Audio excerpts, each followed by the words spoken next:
नमस्कार अनुगूंज के सब मेंबरान को मेरा आदाब, नमस्कार, गुड इवनिंग, हैप्पी संध्या।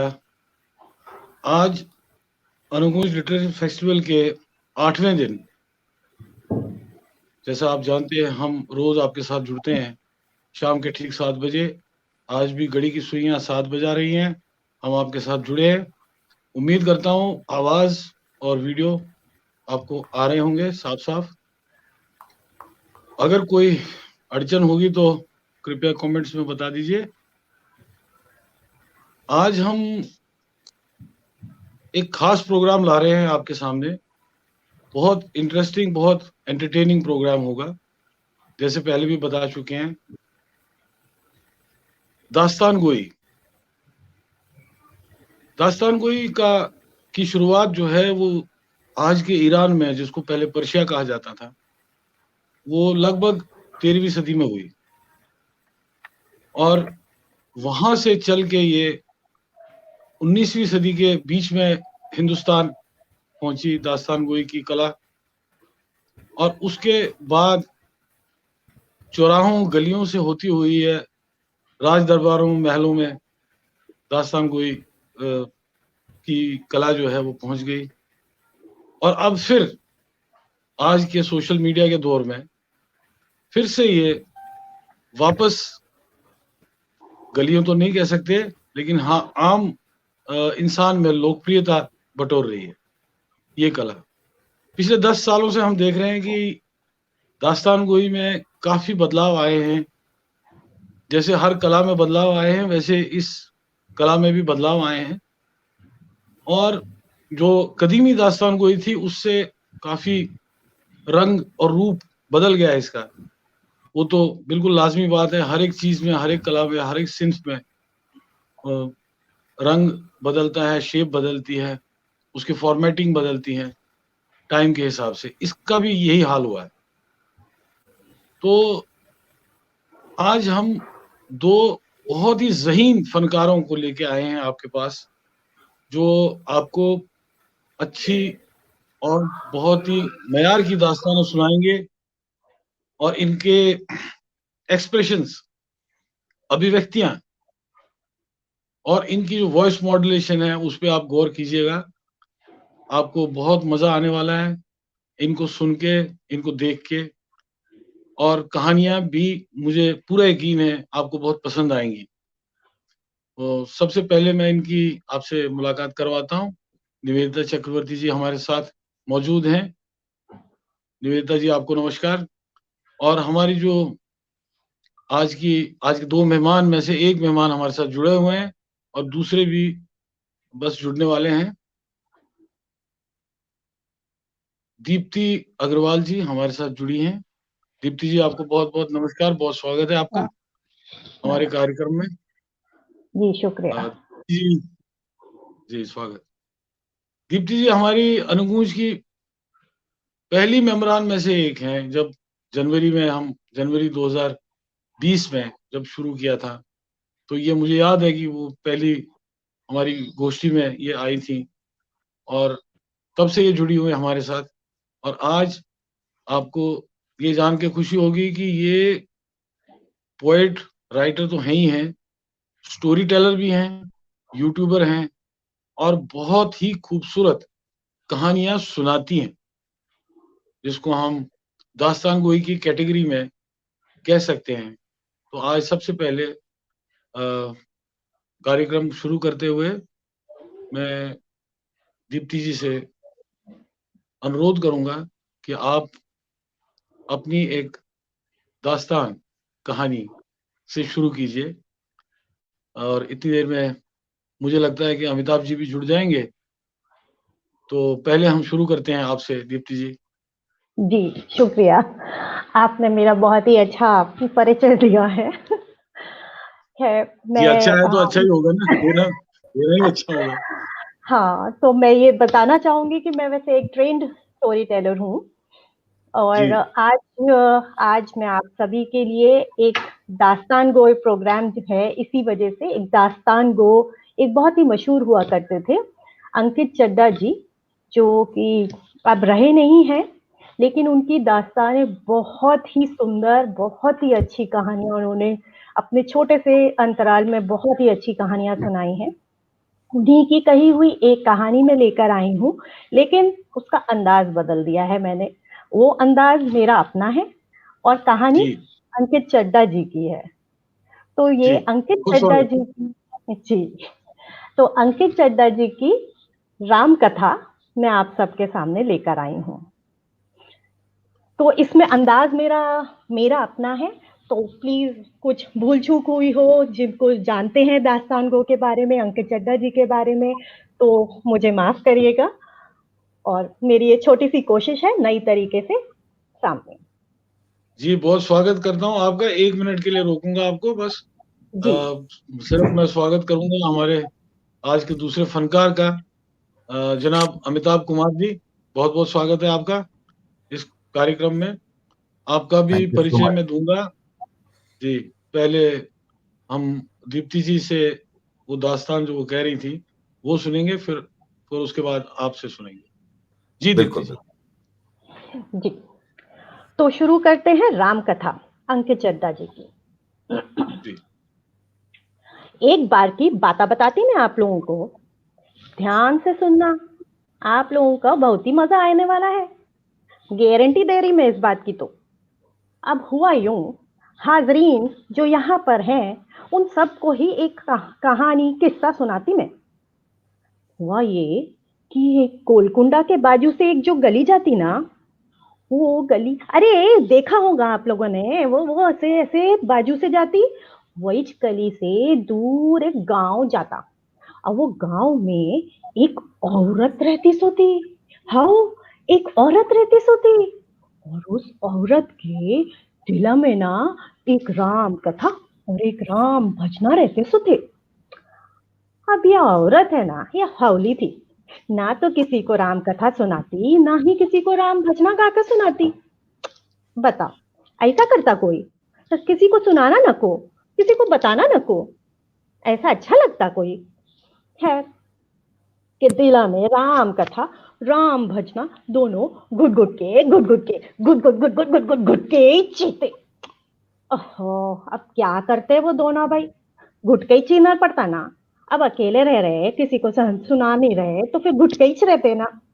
हम्म, अब हुआ यूं, एक दिन ये औरत है ना, ये मुंह खुला करके सो गई।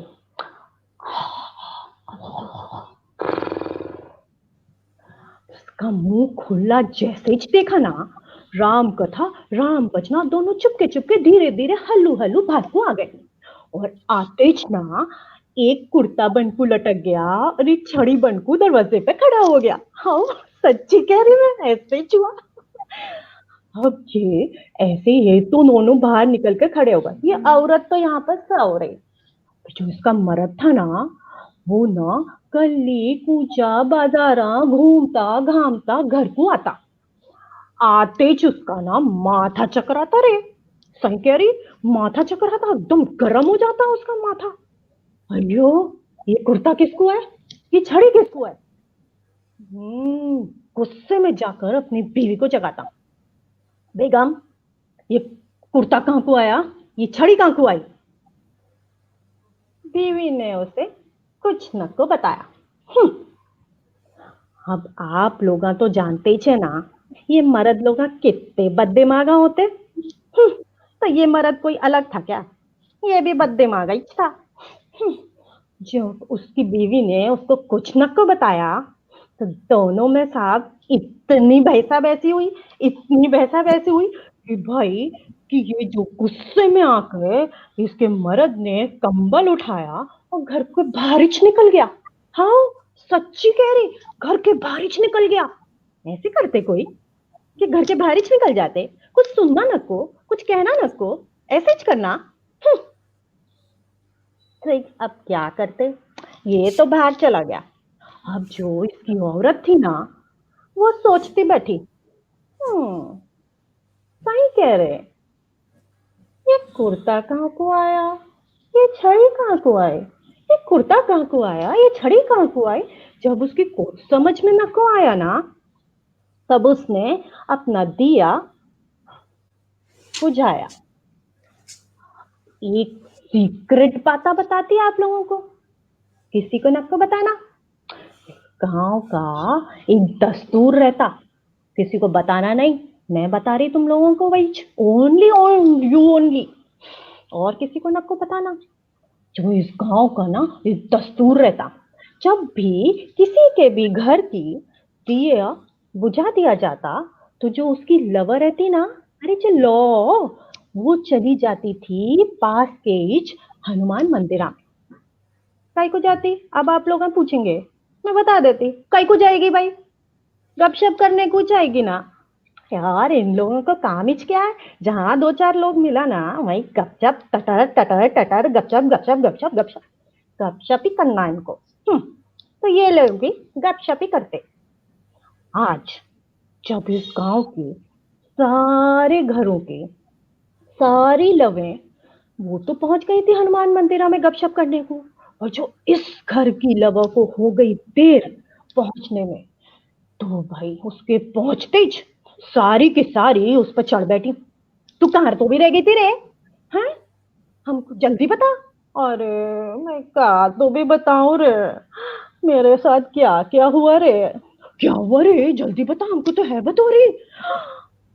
अयो, जो मेरी स्वामिनी है ना, उसके दिला में राम कथा राम भजना रहते सोते। किसी को नक्को सुनाती थी, किसी को नक्को सुनाती थी। मुंह खुला करके सो गई, वो कुर्ता बन को लटक गया, वो छड़ी बन को खड़ा हो गए, और उसका मर्द आया और दोनों में लड़ाई हुई और मुझे देर हो गई।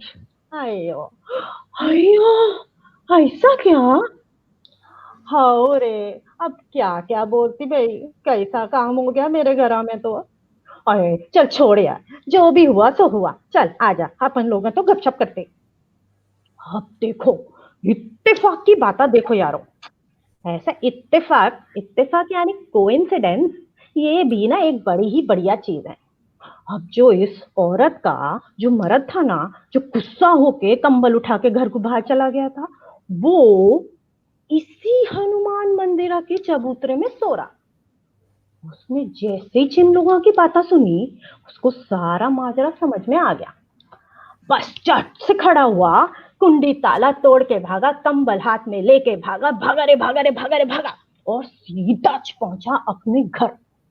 घर में पहुंचते ही प्यार से अपनी बीवी के पास गया और बोला, बेगम, अरे बेगम, मुझको बताओ ना, वो राम कथा कौन सी थी? वो राम भजना कौन सा था? अब बीवी हक्का बक्का। अयो, हावले हो गए क्या? कैसी बहकी बहकी बातें करते हैं? कौन सी राम कथा? कौन सा राम भजना? मुझे तो कुछ न को याद। तो 100 बात की एक बात बताते यारों, यदि आप लोगों के दिला में भी कोई भी राम कथा है या कुछ भी कथा है और आपने उसे किसी को न को सुनाया, तो गारंटी कहती आप उसे भूल जाएंगे। तो ऐसी गलती न को करना रे, सबको सुनाई देना सब चीजें। शुक्रिया। बहुत बढ़िया, बहुत बढ़िया, बहुत बहुत खूबसूरत अंदाज, बहुत ही मजा आ गया। और इतना आपने वॉइस मॉड्यूलेशन और इसमें जो ड्रामाई अंदाज जो आपने, मैंने पहले भी बोला था कि इसमें ड्रामा का एलिमेंट बहुत ज्यादा होता है, और कहानी उसके साथ उसके सुनाने की अदायगी जो आपने वो हैदराबादी स्टाइल और अपनाया इसमें, और बहुत ही खूबसूरत तरीके से आपने ये प्रस्तुत किया। मुझे लगता है मैंने भी देखे थे कुछ कमेंट्स, तो बहुत ही आपकी तारीफ कर रहे थे। निवेदिता जी आगे बताएंगी सबके नाम और तो कुछ कमेंट्स करके। दीप्ति, एक तो सबसे पहले तो मैं अपना ही कमेंट दे दूं, बहुत अच्छा था और बहुत अच्छी तरीके से आपने कहानी की प्रस्तुति करी, और जो एक्सप्रेशंस आपके होते हैं कमाल है।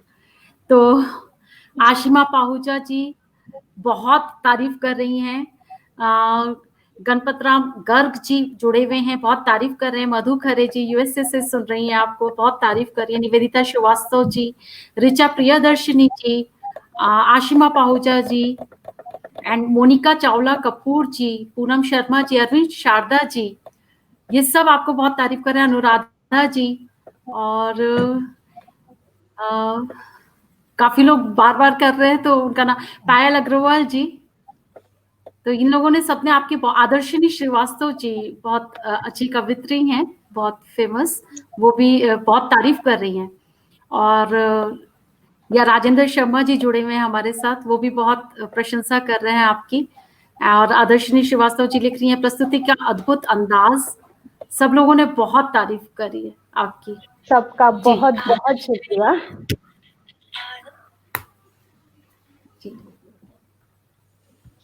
जी दोस्तों, आपने देखा ये दीप्ति अग्रवाल जी का अद्भुत अनोखा अनूठा अंदाज प्रस्तुति का, और कैसे इन्होंने एक हमारे सामने एक चित्रण किया पूरा, और अपनी सिर्फ आवाज से और अपने एक्सप्रेशन से बहुत ही खूबसूरत अंदाज में।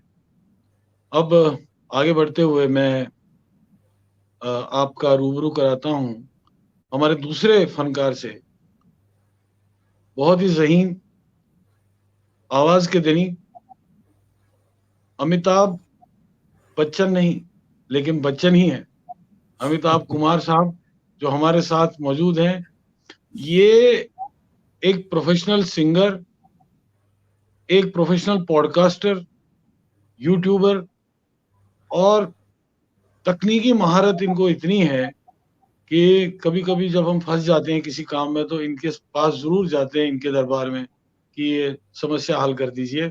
और उसके अलावा ए फैंटास्टिक स्टोरी टेलर, वो आपको इनकी आवाज सुन के पता ही लग जाएगा कि कैसा समा बांधते हैं ये, और कैसी आवाज की इनकी मॉड्यूलेशन है। उसके बाद ये जो उनके जो पॉजेज हैं, और उसमें से जो किरदारों की संवेदनाएं जो है वो निकाल के ये पूरा आपके सामने रख देते हैं। तो इन शब्दों के साथ मैं दावत देता हूं जनाब अमिताभ कुमार साहब को, जो देहरादून से तशरीफ रखते हैं। आप अपनी आगे कहानी सुनाएं। धन्यवाद। सबसे पहले तो थैंक यू सो मच आज की शाम के लिए मुझे आमंत्रण भेजने के लिए, और उसके साथ साथ मैं दो जने जो आप स्क्रीन पे हैं, आज मैं आप दोनों की ही कहानियां कहने वाला हूं, लेकिन उसका शुक्रिया करने से पहले मुझे थोड़ी सी लड़ाई कर लेनी चाहिए आप लोगों के साथ में। और वो लड़ाई इसलिए कर लेनी चाहिए क्योंकि इतने अनुभवी और इतने अच्छे स्टोरी टेलर के बाद में आपने एक एमेचर को डाला है, तो लगता है मेरे को, मतलब जिस तरह से पहले दिन इनॉग्रेशन में भी हुआ, इतनी खूबसूरत आवाज के बाद में एक मुझे डाल दिया गया, और आज फिर वही कहानी है। मतलब I am speechless the way you have presented it ma'am, excellent it was. In fact मुझे अपने शरण में ले लीजिए बहुत जल्दी, मैं आपसे बहुत कुछ सीखना चाहता हूँ, seriously it was fabulous, I really enjoyed it. In fact मेरा मन, टू बी ऑनेस्ट, मैं ऑनेस्ट तो आप हैं ही है, मैं ये भी बता दूं श्रोताओं को कि ये ना सिर्फ ऑनेस्ट हैं, ये बल्कि मॉडेस्ट भी है।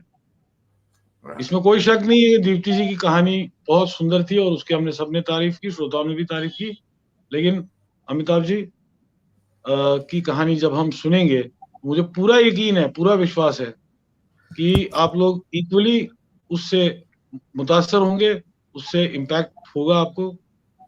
वो हाथ कंगन को आरसी क्या, आप सुन लीजिए। ठीक है, तो आज शुरू करते हैं आज की कहानी। आज की जो कहानी है वो भूपेंद्र साहब जिन्होंने मेरा इंट्रोडक्शन दिया, इन्हीं की कहानी है, और इन्हीं की कहानी को मैं, इनफैक्ट जब इन्होंने मेरे को कहानी भेजी, I was looking for a story which was little, जिसे मैं कहूँ कि डाइवर्सिफाइड हो, बट कुछ डिफरेंट हो, और जो एलिमेंट्स मैं उस कहानी के अंदर चाह रहा था अपने एपिसोड के लिए, वो मुझे सारा एक छोटे से क्रक्स में, जिस तरह से कहते हैं गागर में सागर भरने वाली बात, वो सर की कहानी में मेरे को मिली, and I was very impressed. और फिर जब हमने उस कहानी को थोड़े से मॉड्यूलेशन के साथ प्रेजेंट किया तो बहुत अच्छा रिस्पॉन्स आया है। नॉट वेरी श्योर मैं लाइव में वो चीज आप लोगों को दे पाऊंगा कि नहीं दे पाऊंगा, लेकिन मैं कोशिश जरूर करता हूं। तो शुरू करते हैं आज की कहानी। जिस कहानी का शीर्षक है दो बेबस माँ। दो मुख्तलिफ बैकग्राउंड्स हैं, दो मुख्तलिफ कहानियां हैं, लेकिन दोनों का मर्म एक जैसा है। और आई एम श्योर अगर कुछ लोगों ने देखी, पढ़ी या सुनी होगी, उनको रीलिव करने में, और जिन्होंने नहीं सुनी होगी उनको पहली बार सुनने में बहुत मजा आएगा। सो शुरू करते हैं आज की कहानी, दो बेबस माँ। वो थके कदमों से गांव के बाहरी रास्ते की तरफ चल रही थी। रात की बारिश होने से गांव की तंग गलियों में पानी भर गया था, मगर उसके पैर कीचड़ की परवाह किए बगैर आगे बढ़ रहे थे। सुबह के इस पहर में गांव बेखबर मीठी नींद में मगन था। अभी भी हल्का अंधेरा छाया हुआ था। गांव के चौराहे पे सोए गली के कुत्ते उसकी लाठी की आवाज सुन के जागे और कुछ दूर उसके पीछे पीछे हो लिए, मगर वो भौंके नहीं। वो इस औरत की रोजाना की यात्रा से परिचित थे। वो धीरे धीरे लाठी टेकते हुए पगडंडी पे पहुंची थी, जो सीधी गांव के बाहर जा रही थी। एक भूरे रंग की कुतिया रोज की तरह उसके पीछे पीछे चल रही थी। दोनों खामोशी से चल रहे थे, और इस खामोशी को सिर्फ उस औरत की लाठी की आवाज तोड़ रही थी। पतझड़ के इस मौसम में पगडंडी के दोनों तरफ की खेत वीरान थे।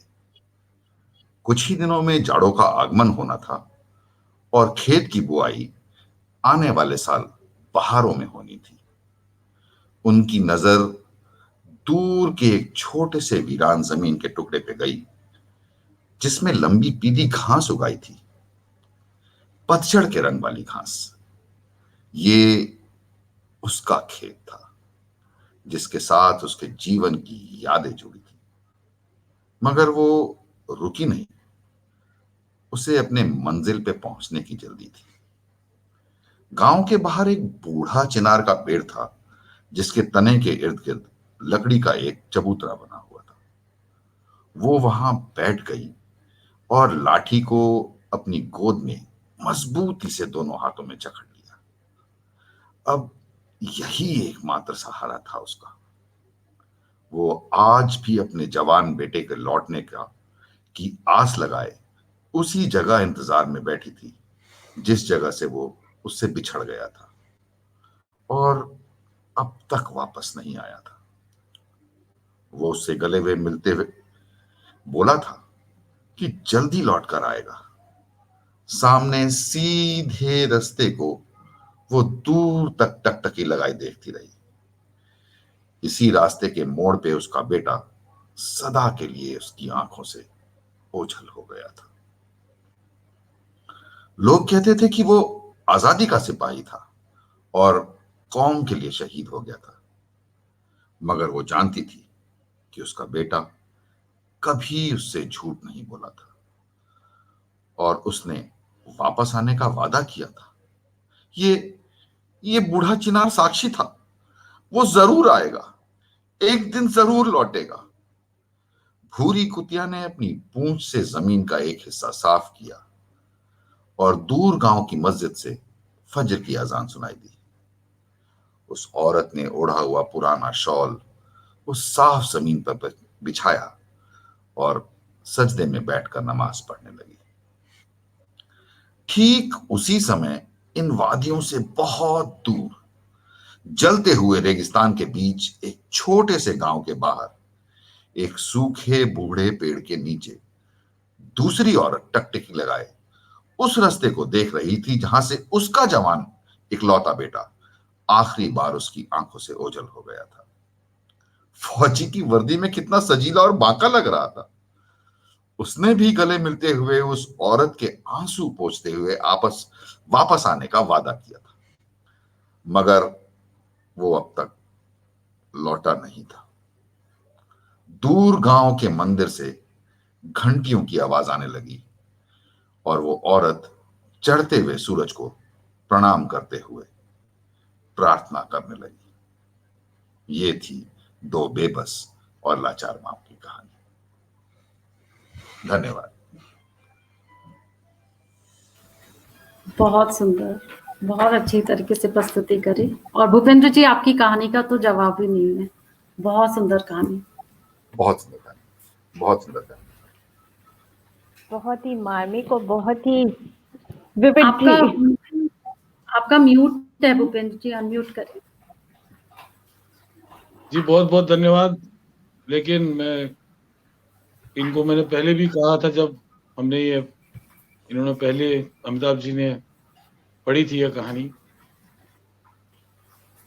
इतनी संवेदना और इतने पूरे माहौल को क्रिएट करना ये आसान नहीं होता, मुझे इस बात का यकीन है। लेकिन इन्होंने ऐसे इस कहानी में जान फूंक दी है कि जैसे लगता है कि बिल्कुल हमारे सामने ये घटित हो रहा है। बाकी मैं इसके बारे में कुछ नहीं कहूंगा क्योंकि मेरी कहानी है, और दीप्ति जी, आप लोग और श्रोतागण जो बताएंगे, यू आर सुप्रीम। श्रोतागण ने भी बहुत तारीफ करी है और मैं सबके नाम ले लेती हूँ। और आपकी वॉइस की तो बहुत ही तारीफ हुई है। लोगों ने कमेंट्स दिए हैं, Amitabh ji, such good expressions and wonderful voice modulation and like the depth of your voice Amitabh ji. ऐसे भी सब कमेंट्स आ रहे हैं आपके लिए। तो निवेदिता श्रीवास्तव जी, मधु खरे जी, अनुराधा जी, ऋचा प्रियदर्शनी जी, सबिता सिंह जी, मंजू श्रीवास्तव जी, शोभना तनेजा जी, सबिता सिंह जी, मोनिका चावला कपूर जी, आशिमा पाहुजा जी, इन सब ने बहुत बहुत तारीफ करी है। पूनम शर्मा जी ने बहुत तारीफ कर रही है। और heart touching story and narration, Amitabh ji so lifelike. Thank you so much, everybody. I really liked it. Ashima Pahuja ji ने एक ही शब्द लिखा है, लेकिन मेरे हिसाब से बाकियों का भी बहुत बहुत धन्यवाद। मगर आशिमा पहुजा ने जी जो शब्द लिखा है, यूफोनियस, तो बहुत शुक्रिया आपका। Thank you so much, Ashima जी।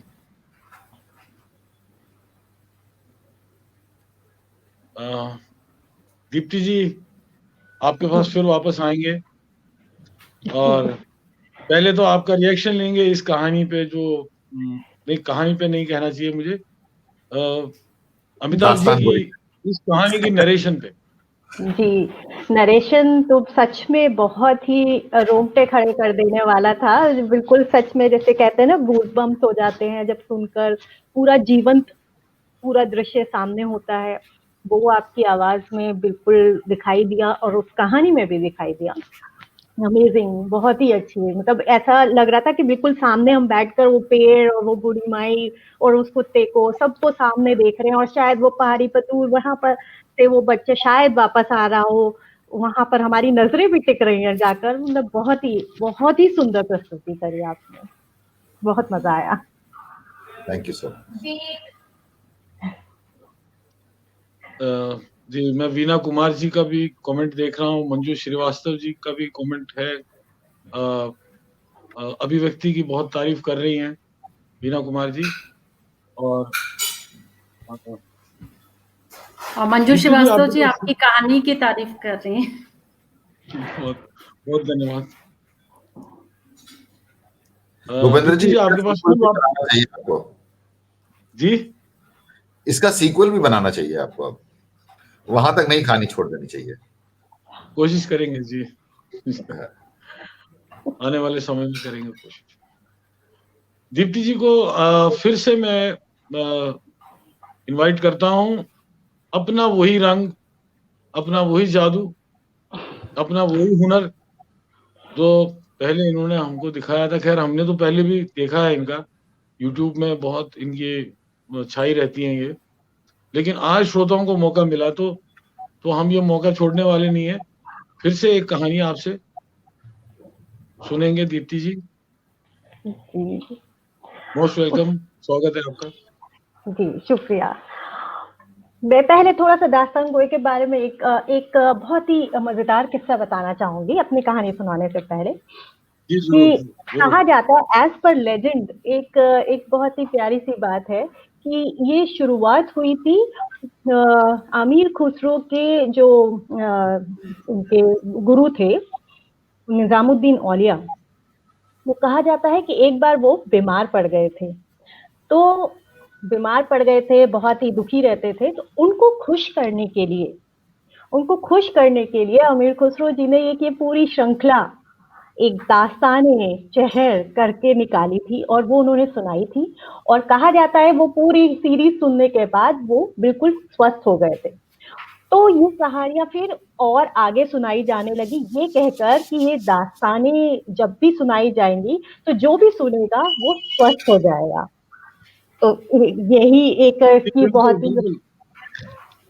तो जब मैंने हम भी कहानियां जी जी मैं भी जब रिसर्च कर रहा था इसके बारे में, तो मुझे भी एक पता लगा कोई अभी हाल फिलहाल की हिस्ट्री में, मतलब 100 साल पहले कहीं किसी रजवाड़े की कोई जो उनकी राजकुमारी थी वो बहुत बीमार हो गई थी।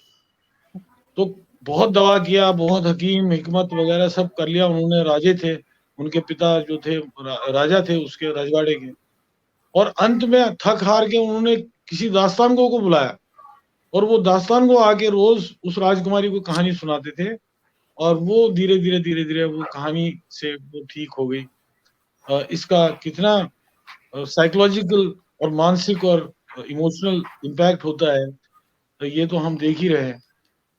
और बहुत ही बढ़िया काम है ये, अगर देखा जाए तो हम एक तरह से हमारी जो अंदरूनी सेहत है, ज़हनी सेहत, मेंटल हेल्थ, उसके लिए किसी भी दवा से, किसी भी वो क्या कहते हैं, कोई औषधि से कम नहीं। जी दीप्ति जी। बिल्कुल बिल्कुल, कहानियां क्योंकि एक बहुत अच्छा जरिया है अपनी बात या कोई भी एक अच्छा मैसेज बहुत ही आसान तरीके से कहानी के रूप में लोगों तक पहुंचाना।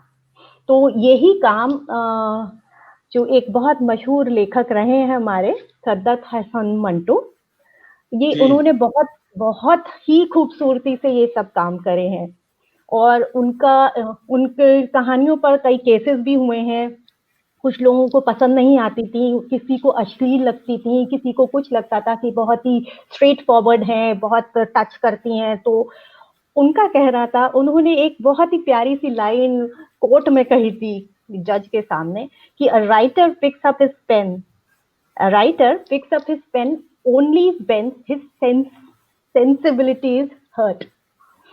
तो कहानियां जज्बात होती हैं, अपनी बातें कहती हैं, और मंटो जी ने बहुत ही खूबसूरती से अपनी कहानियां कही हैं। उनकी बहुत सारी बहुत ही प्रचलित कहानियां हैं।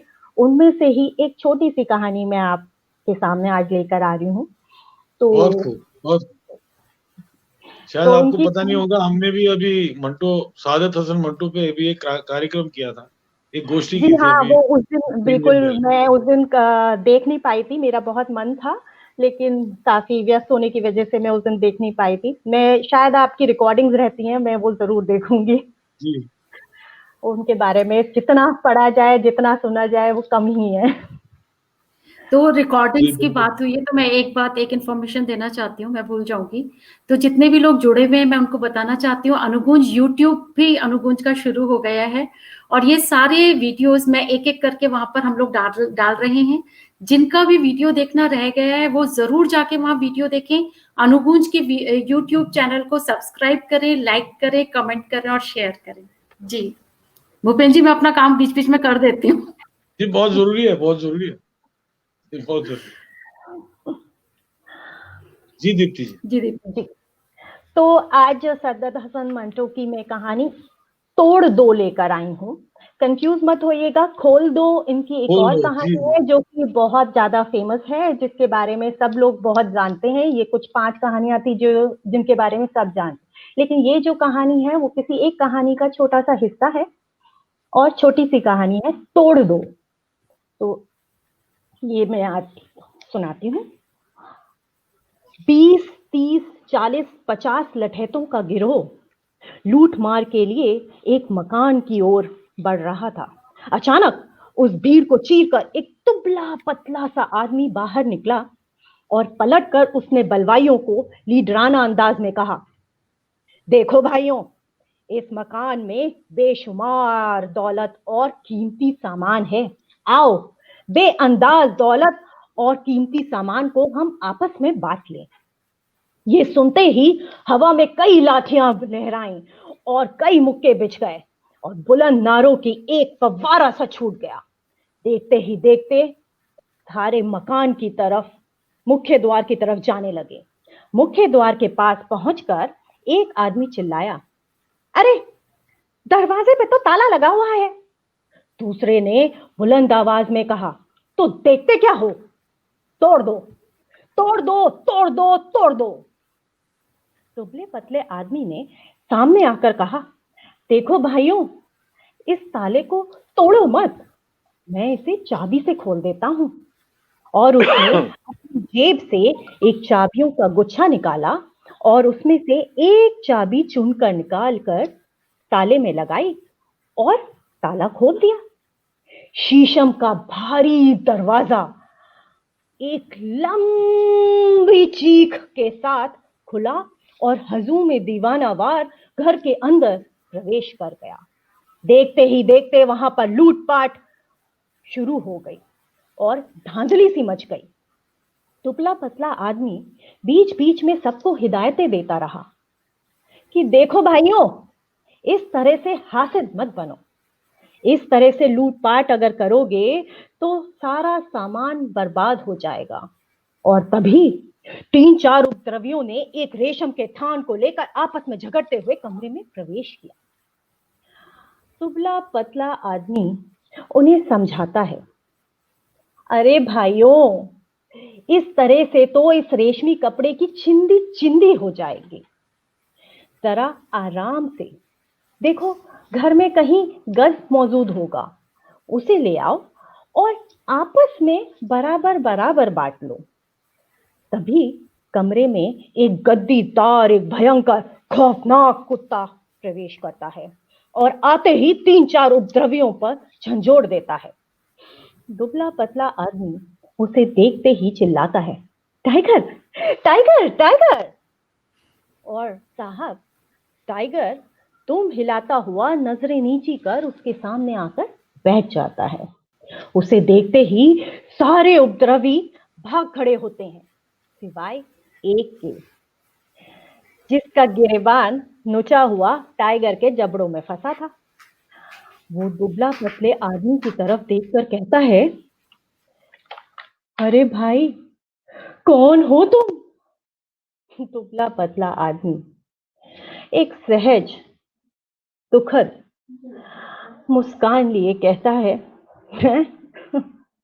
मैं इस घर का मालिक।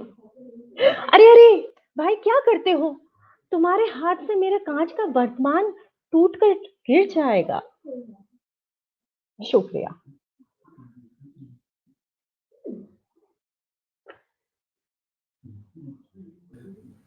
क्या बात है, क्या बात है, जबरदस्त जबरदस्त। बहुत अच्छी कहानी। अंदाजे बयां इज मैग्निफिसेंट, मतलब आई हैव बियॉन्ड कंपेयर, बहुत ही खूबसूरत। जी शुक्रिया। ये मंटू दीप्ति जी जी, की अगर कहानियां भी खूबसूरत है। मैं ये कह सकता हूँ, अगर आज मंटो जिंदा होते तो उनको बिल्कुल उनके कान शुद्ध हो गए होते अपनी कहानी सुन के। बहुत बड़ी बात कही आपने। बहुत बहुत बढ़िया, आपने बहुत बढ़िया। उसका आप जो खाका खींचती हैं, जो आप सीन चित्रण जो करती हैं आप, तो वो तो लाजवाब होता ही है। ये एक स्टोरी टेलिंग का एक बहुत महत्वपूर्ण हिस्सा है। ऐसा स्टोरी टेलिंग को कहा जाता है कि उसके अंदर अगर भाव नहीं है किसी भी कहानी में, और तो वो कहानी में रस नहीं है। तो जो रस होना हर कहानी में बहुत जरूरी होता है, और हर रस का अपना अपना अलग पहलू होता है, जिसको अच्छे से दर्शाया जाए तो वो कहानी, एक सीधी सादी कहानी भी मजेदार या रोचक हो जाती है। जी बिल्कुल बिल्कुल ठीक कहा आपने। निवेदिता जी, आप जरा ऑडियंस का, श्रोताओं का रिएक्शन भी देख लीजिए। हाँ, मैं वही देख रही थी। और सब लोगों ने बहुत तारीफ करी है। संध्या सिंह जी हमारे प्रसिद्ध साहित्यकार हैं, कवयित्री हैं, लखनऊ की, वो जुड़ी हुई हैं, वो लिख रही हैं बहुत जानदार प्रस्तुति। मोनिका चावला कपूर जी तारीफ कर रही हैं, wow it will be great to hear Manto's story in your style. Manju Srivastava ji भी तारीफ कर रही हैं, हाउ एक्सप्रेसिव यू आर लिख रही हैं। निवेदिता श्रीवास्तव जी ने भी तारीफ करी है, I like the way you emphasise words with different gestures Deepti ji. Madhu Khare ji ने भी लिखा है बहुत बढ़िया प्रस्तुति। सविता सिंह जी भी तारीफ कर रही हैं। आशिमा पाहुजा जी तारीफ कर रही हैं। पूनम शर्मा जी तारीफ कर रहे हैं। सुरेखा साहू जी, ऋचा प्रियदर्शनी जी, किसी ने स्पेल बाउंड भी लिखा था, शायद ऋचा ने ही लिखा था, और जी संध्या सिंह जी, ऋचा जी ने लिखा था।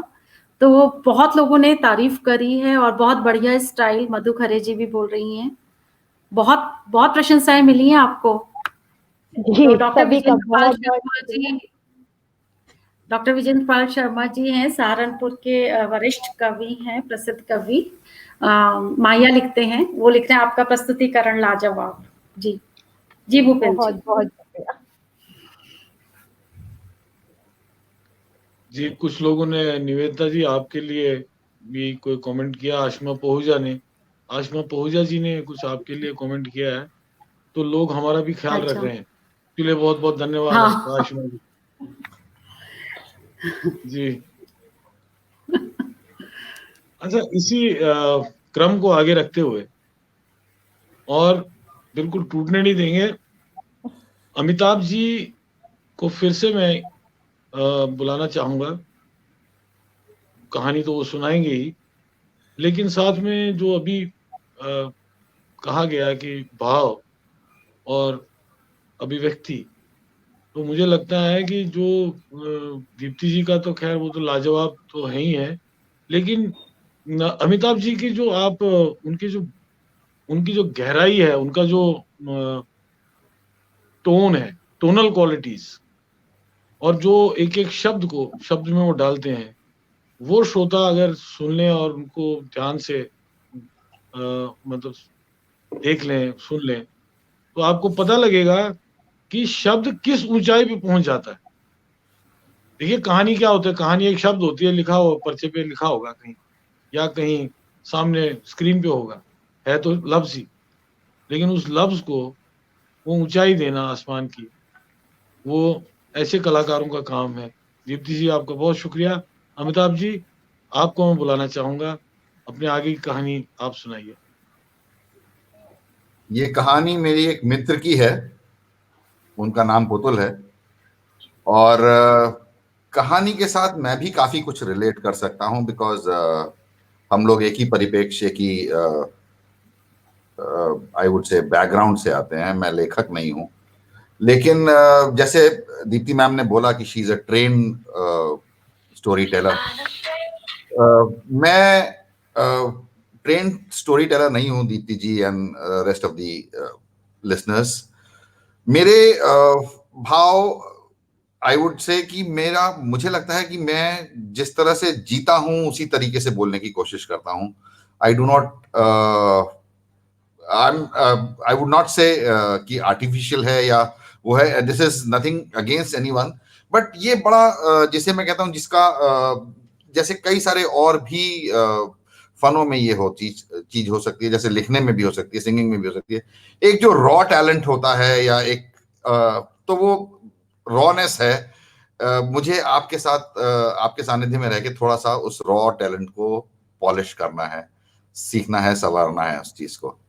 So excuse me for two things, to be honest. One, that I am not a trained storyteller, and two, मेरी बचपन से क्योंकि पढ़ाई लिखाई में बहुत ज्यादा दिमाग नहीं लगता था, तो रीडिंग थोड़ी कमजोर है। कोशिश मैं ये करता हूँ कि लाइव में, इसीलिए this is only my second live, पहला लाइव आप लोगों के ही प्रोग्राम में पहला था, this is my second live. जब हम स्टूडियो में करते हैं, then it is very easy to edit and do with a lot of sound effects. Live में वो चीज बहुत मुश्किल होती है। कोशिश मेरी जरूर ये रहेगी कि निवेदिता की ही एक बहुत ही मार्मिक स्टोरी है, मतलब मार्मिक इसलिए बिकॉज मैंने वो चीज देखी है, जिया हूं अपने आसपास के दोस्तों के साथ मैं आए दिन ये चीज होते हुए देखता हूँ, और जब डिस्कशन होती है तो वो चीज बड़ी फील होती है।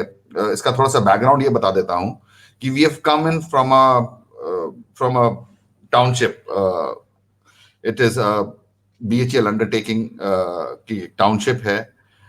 सब लोग साथ में बचपन से पले बड़े हैं, कोई किसी के घर में भी चला जाता था, कोई किसी के यहाँ भी खा लेता था, कोई किसी के यहाँ भी सो जाता था, साथ साथ पढ़ लेते थे। धक्का मुक्की निवेदिता के साथ तो बहुत सारे आज तो हम लोग बड़े अच्छे उसमें बात कर रहे हैं, बट बहुत सारे बचपन के इंसिडेंसेस हैं। लेकिन अब क्योंकि हम लोग बड़े हो गए हैं, अब माँ बाप वहां पे सेटल्ड हैं, बच्चे सब ऑब्वियसली बिकॉज यहाँ पे कुछ रोजगार के साधन नहीं थे तो बाहर चले गए हैं, और पीछे से उनके जो मकान हैं वो एक बड़ी, जिसे मैं कहूँ, जर्जर हालत में है। कई जगह पे सिर्फ माँ बाप में से कोई एक रह गया है। सो ये दर्द मैं अपने आसपास बहुत महसूस करता हूँ, देखता हूँ। सो इसी तरह की एक सादत हसन मंटो आप लोगों के लिए बहुत मतलब एलीट राइटर होंगे, मेरे लिए निवेदिता है। So it is her story and it's a beautiful story. तो मैं वो उनकी स्टोरी सुना रहा है, and please excuse me if I falter somewhere, because हो सकता है कि इमोशन कहीं बाहर आ जाए। So this is the story. इस स्टोरी का टाइटल है माँ के आम का पेड़। और शायद इसके साथ साथ थोड़ा सा ये भी बता दूं कि शायद आज हम लोगों के भावनात्मक, जिसे इमोशनल क्वाड्रेंट कहते हैं, वो शायद हम लोगों के थोड़े से कम है। हमसे जो एक पीढ़ी पहले है, यानी हमारे पेरेंट्स की पीढ़ी, उन लोगों में बहुत ज्यादा थी। और जो शायद उस एज ग्रुप में है या इवन आज है, शायद उस चीज को महसूस कर पाए इस कहानी के through. So I will just recite this poem. उस दिन अपने 40 साल पुराने मकान बेचने के बाद मकान की चाबी देते समय नए मकान मालिक को मां बार बार अपने आम के पेड़ के बारे में बता रही थी। बहुत बड़े बड़े आम लगते हैं, सारा मोहल्ला खाता है, तुम भी खाना बेटा। पहला पेड़ था, जब यहां आने के बाद लगाया हमने, दशहरी आम है, वगैरह वगैरह। मैं मां का हाथ थामकर जल्दी जल्दी उनको गाड़ी में बैठाने की कोशिश कर रही थी। मुझे और भाइयों को पता था कि मकान केवल ईंट और गारे से नहीं होता, बल्कि वर्ष दर वर्ष की यादें उस मकान के दरो दीवार से चिपकी रहती है। वो हार सिंगार का पेड़ जिसके नीचे कुर्सी लगा के मैं पढ़ा करती थी, वो दरवाजे के पीछे आपस में लड़ाई के बाद बाबा की डांट से डर कर छुप जाया करता, वो आंगन जहां होली पर पड़ोसों का आना, फिर छत से हमारा उनपे रंग वाली बाल्टी का पानी उड़ेलना, दादी की चारपाई पर बैठकर पच्चीसी खेलना, ड्राइंग रूम में बाबा की कवि साथियों के साथ कवि गोष्ठियां, या माँ की महिलाओं के साथ भगवान के कीर्तन, रोज सुबह माँ की पूजा के लिए जवा फूल के कनेर के फूल, आम का पत्ता, तुलसी का तोड़ना और ना जाने क्या क्या। अब भी दीवारों में कान लगाएं तो शब्द सुनाई देते हैं, मां देखो दादा तंग कर रहा है, मां भूख लगी है, कुछ खाने को दो, बिटिया एक नई कविता लिखी है, सुनोगी। इन शब्दों और यादों के लिए दीवार में मां और भाइयों का, sorry I will just do this again, इन दीवारों से कान लगाए शब्द सुनाई देते हैं, मां देखो दादा तंग कर रहा है, मां भूख लगी है, कुछ खाने को दो, बिटिया एक नई कविता लिखी है, सुनोगी। इन शब्दों और यादों के लिए दीवारों में मुझे मां और भाइयों की, इन शब्दों में यादों के लिए दीवारें मुझे मां और भाइयों को घूर रही थी, और हम इनसे आंखें चुराकर लौट गए अपने अपने घर। कौन रहता है इस शहर में, उस घर में। बाबा के गुजरने के बाद मां हमारे साथ आ गई थी, और हमारी नौकरी और परिवार अपने अपने शहरों में थे। कुछ किताबें, दादी का पायदान, घर का नाम पटल, भगवान की मूर्तियां जैसी कुछ निशानियां हम लोग ले आए थे। हम सब फिर अपने अपने जीवन में व्यस्त हो गए थे कि एक दिन बड़े भाई ने व्हाट्सएप पर हमारे घर की तस्वीर भेजी।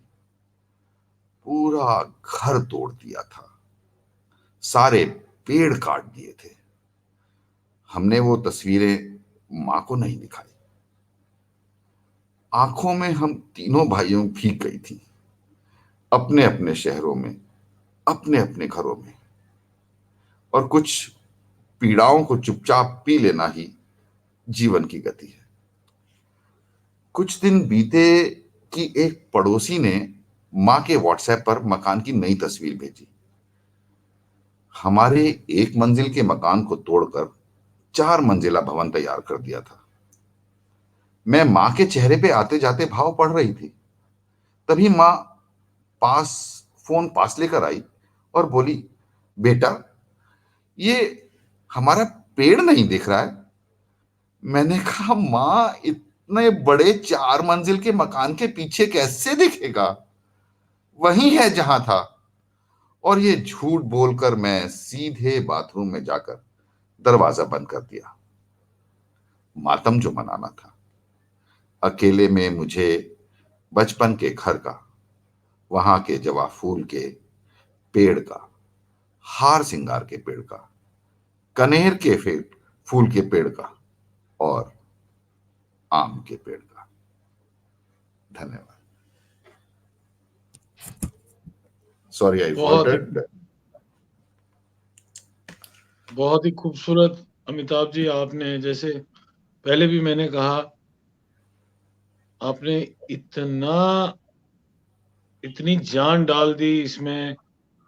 मैं तो कहीं ट्रांसपोर्ट हो गया था, मैं भी अपने घर में ट्रांसपोर्ट हो गया था।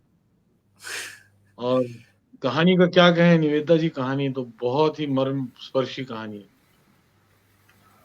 बट अमिताभ ने जो प्रस्तुति भी बहुत सुंदर और कहानी बहुत सुंदर प्रस्तुति करी अमिताभ, मतलब कहानी के साथ न्याय करते हैं। बहुत सुंदर। बहुत आप खुद भी इमोशनल हो गए थे ना। वो दर्द आपके में आया। With Nivedita's permission, I am taking this in my next episode, Nivedita. मैं ये कह रही हूँ कि शायद इस कहानी को किसी और ने पढ़ा होता ना तो इतनी जान नहीं डाल पाता, क्योंकि आप वहीं BHL के हैं, मेरे मायके के हैं, तो शायद आप संवेदना को भी उतनी अच्छी तरीके से समझे कहानी की, और इसलिए प्रस्तुतिकरण में बहुत जान आ गई। जी अमिताभ, बहुत अच्छी तरीके से प्रस्तुत। Thank you so much. मैं अपने नेक्स्ट एपिसोड के लिए ये ऑलरेडी परमिशन ले रहा हूँ आपसे ऑनलाइन कि I am taking this story for my next episode for my YouTube channel. शुक्रिया। और आप उसमें जब आप पॉडकास्ट करेंगे तो उसका रंग रूप और जो उसका जो फाइनल प्रोडक्ट होगा वो बहुत ही खूबसूरत होगा, इसका तो यकीन है हमें। मुझे तो ऐसा लगा कि आप खुद भी, आपका गला भी भर गया था और आप काफी खुद भी इमोशनल हो गए थे। कहानी में भी इतनी जान थी और फिर आपने उसको निभाया भी। वॉइस भी आपकी थोड़ी सी भर गई थी उसमें। और इसको कहते हैं रियलिज्म, जो हमने पहले भी कहा था। फिर आप बड़े मॉडेस्ट हैं, आपने अपने लिए बड़े मॉडेस्ट वर्ड यूज किए, लेकिन हम आपको हर एक कैटेगरी जो है स्टोरी टेलिंग की, उसमें आपके अगले कतारों में ही आपको रखते हैं। इसका तो हमें तो यकीन है पूरी तरह। शुक्रिया, शुक्रिया सर, बहुत बहुत शुक्रिया। विजेंद्र पाल शर्मा जी कह रहे हैं, अमिताभ जी शब्द गले में अटक गए। और दूसरी रिएक्शंस भी आप निवेदिता जी के पास होंगी।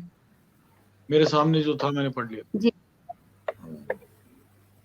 जी असल में अमिताभ ने इतना सजीव चित्रण खींचा ना, तो बहुत अच्छा, क्या बोलूं, मैं ही तारीफ करती जा रही हूँ, लोगों की भी सुन लेती हूँ।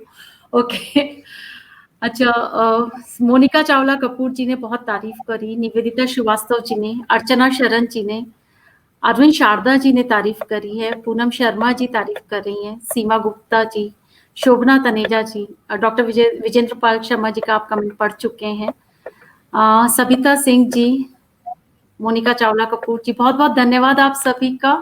और अमिताभ ने एक्चुअली बहुत, मंजू श्रीवास्तव जी, पूनम शर्मा जी, बहुत मार्मिक चित्रण लिख रहे हैं, लोग लिख रहे हैं, बेहतरीन प्रस्तुति, सिहर गए हैं लिख रहे हैं।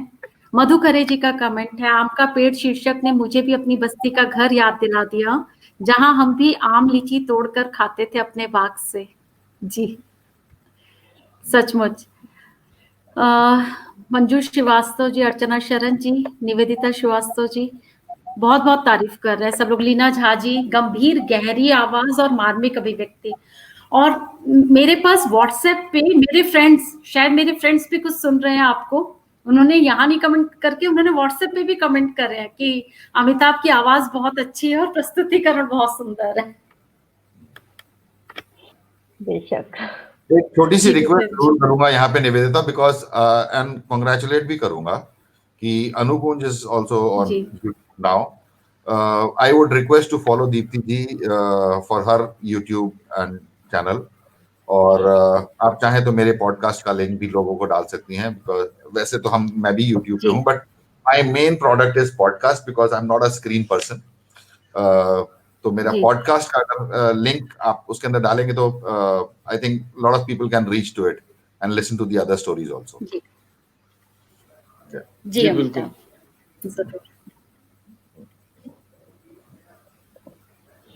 जी भूपेन जी. ये आम का पेड़ कहानी सुन के मुझे एक जाती अपना पर्सनल किस्सा याद आ गया. खैर, हम दुनिया में रहते हैं और दुनिया में कोई भी चीज परमानेंट होती नहीं. जैसे कहा गया अंग्रेजी में, nothing is permanent in this world, the only thing that is permanent is change. अब कोई चेंज जो होती है वो हम खुद चूज करते हैं कि हमें यहाँ नहीं रहना है, हमें दूसरी जगह जाना है. काम के सिलसिले में, रोजगार के सिलसिले में, व्यापार के सिलसिले में, या पसंद नापसंद के सिलसिले में. लेकिन कुछ ऐसे भी लोग हैं जिनको रहना वहीं था जहां उनका घर था, लेकिन वो वहां रह नहीं पाए. उनमें से एक औरत थी मेरी माँ. जब हम श्रीनगर से यहाँ पे आए, अब ये माँ के आम का पेड़ जो है, इस पे मुझे याद आ गया. सॉरी, मैं अपने आप को रोक नहीं पाया, इसलिए वो सुना रहा हूँ. खैर, आज कहानियों का दिन है. सुनना चाहेंगे भूपेन जी? सुनना चाहते हैं. तो एक किस्सा मैं सुनाता हूँ. किस्सा तो क्या कहिए, ये आप बीती है हमारी. तो हम श्रीनगर से 1990 में जब हम आए, वहां से विस्थापित होके, अपनी मर्जी से नहीं, कारोबार के कारण नहीं, व्यापार के कारण नहीं, और जो माँ ने पानी का गिलास मेरे बिस्तरे के टेबल पे रखा हुआ था, मुझे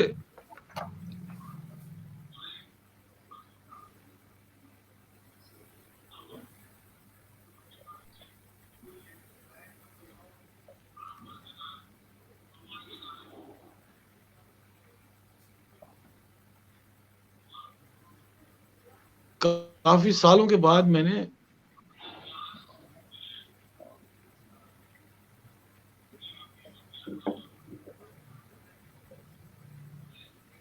जो है वो किसी से पूछ रही थी कि बेटा, वो भी मेरी उम्र का ही था, वो पूछ रही थी उससे कि ये जो कश्मीर है ये किस तरफ को होगा. मतलब ऐसे खड़े होके चौराहे पे वो किसी से ये पूछ रही थी कि ये जो कश्मीर है ये किस डायरेक्शन में होगा. तो उसने बताया कि माँ वो उस डायरेक्शन में है. तो वहीं बैठ गई और वहां देखने लगी उधर. और रोज वो बैठती थी वहां पे शाम को और एक टक उस डायरेक्शन में देखती थी. ये मेरी आप भी थी.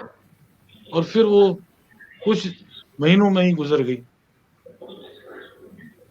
अपना घर, अपनी जगह का नहीं, वो दुख नहीं खत्म हो पाता है, जो लगाव जो होता है उस चीज का. जी मैंने उनको खैर पेड़ लगाते हुए तो नहीं देखा है वहाँ। हमारा एक छोटा जज्बात सा तो है। बाग था छोटा सा, उसमें काम करते हुए देखा है। किचन गार्डन था, उसमें काम करते हुए देखा है। लेकिन किसी दिन अगर मजदूर कम हो जाते थे तो उन्होंने और मैंने ईंटें और वो तसले भी उस दिन उठाए उस घर को बनाने के। तो इसमें कोई भी मैं एग्जैजरेशन नहीं है एक भी लफ्ज की।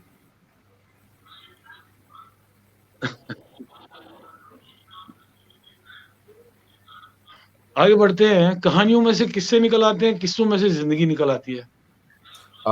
Sir before you get on, मैं 8 बजे मेरे एक और वीडियो कॉन्फ्रेंसिंग है, so I will just take a leave. Thank you so much for your love and thank you so much for the invite Nivedita. Thank you so much. Thank you so much Amitabh, thank you. And ma'am मैं आपने definitely connect करूंगा। जी ये आपने जरूर। अपना कीमती समय दिया और बहुत खूबसूरत समा बांधा यहाँ। आपको बहुत बहुत आपके लिए बहुत बहुत शुक्रिया, धन्यवाद। आपको बहुत थैंक यू, आभार। आप आए please. Thank you. I will just leave here. तो श्रोताओ, हम कार्यक्रम के आखिरी पड़ाव पे आ रहे हैं। दीप्ति जी ने बहुत खूबसूरत समा बांधा, अमिताभ जी ने उस समा में 4 चांद लगा दिए। फिर दीप्ति जी आई, हमें 7वां आसमान की सैर कराई। फिर अमिताभ जी आए, हमें समंदर की सैर ले गए कहीं न कहीं। तो पूरी दुनिया की सैर करके हम वापस आएंगे निवेदिता चक्रवर्ती जी के पास। उनके पास एक कहानी है, वो आज अरे हमें मैम, कहानी। अरे इतने बड़े बड़े दिग्गजों के बाद मैंने आपको ना व्हाट्सएप मैसेज भी किया था कि मुझे मत लीजिएगा।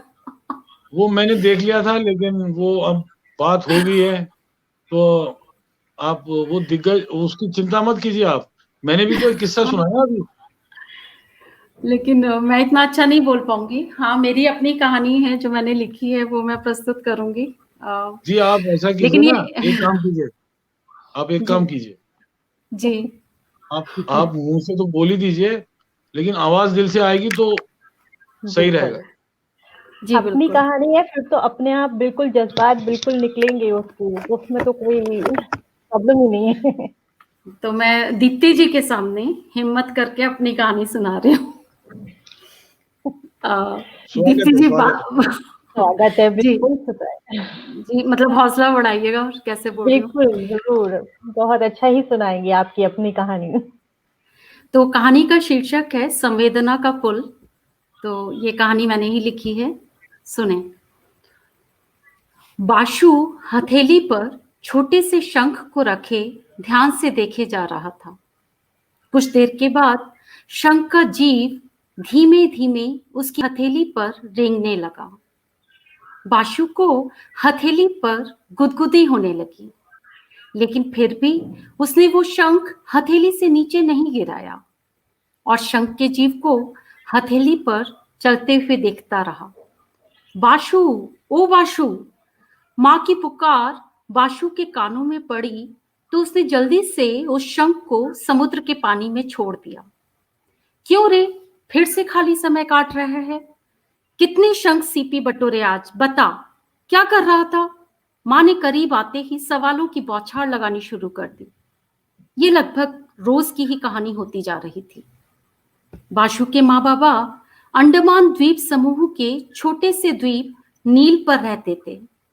बाशु के बाबा भोर की पहली किरण से पहले ही समुद्र किनारे पहुंचकर अपनी स्कूबा डाइव और स्नॉर्कलिंग की छोटी सी दुकान खोल लेते थे।